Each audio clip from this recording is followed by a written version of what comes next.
masaya ka.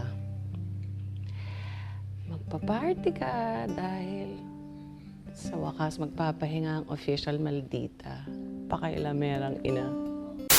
Ng katotohanan. At kahit ano pang gawin mo, hindi mo na ito mababalikan. 2, 1.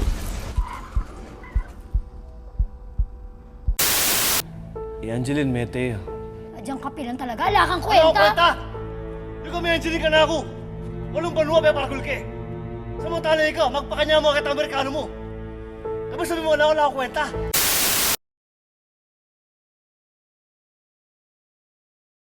For a lack of a better term, ang problem lang kasi sa thrillers, ang Filipinos only expects thrillers or psychological thrillers from foreign countries.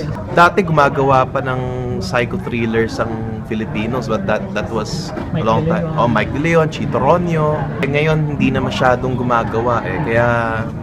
Kaya nga for the past how many years nag-struggle yung pelikula ko eh. Hindi sila sanay.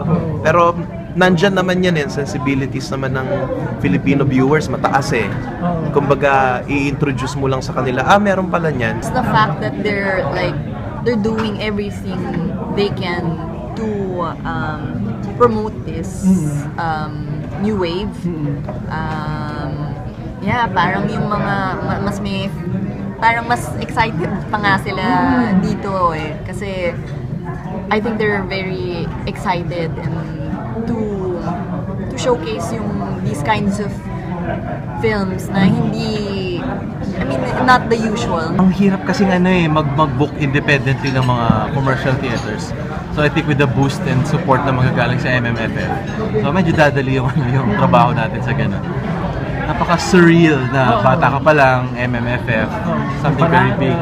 O parada, tapos magiging part ka bigla. Kita parang tangible yung mga yung mga concrete yung mga development na nangyayari dun sa MMFF New Wave. And then hopefully sa mga susunod na na taon, syempre hindi naman natin mabibigla yun.